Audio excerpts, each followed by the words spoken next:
I think AI red teams makes a ton of sense. I mean, there's probably startups doing this. I don't know if you all are thinking about it or doing it, but I've done some penetration testing, especially after I got out of college. And it's very common for a enterprise to hire a security team, an outside consultant, to come in and pen test their system.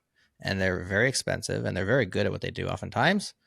But a lot of that work is just grueling, fuzzing, and like running this Hmm. against that and doing this. And like they have their set of things they do, you know.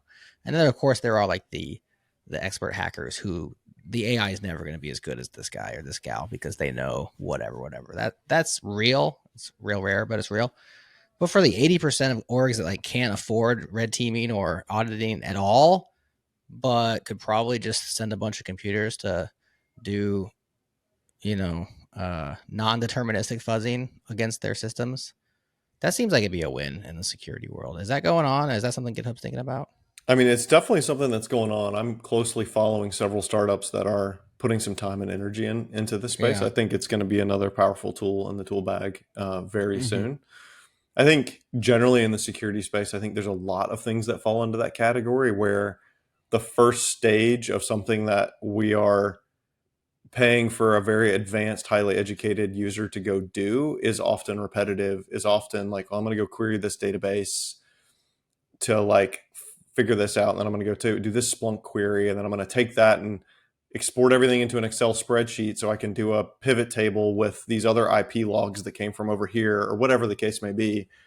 And I think that's an area too that we're going to see AI and AI like response and kind of SOC, in like the early triage stage, gain a lot of speed by because I think what we really want is we don't want less people on our teams. We want those people doing the things that they're trained to do and the things that really truly add value on top of that, of being able to use their intuition experience and find the signals that don't look right, that know how to go triage and figure out how to deal with a potential security incident or rule them out.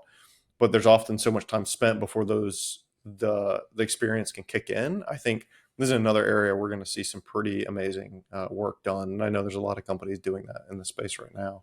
Mm. How do you see GitHub's position in that world? Like, where do you decide what GitHub should invest in?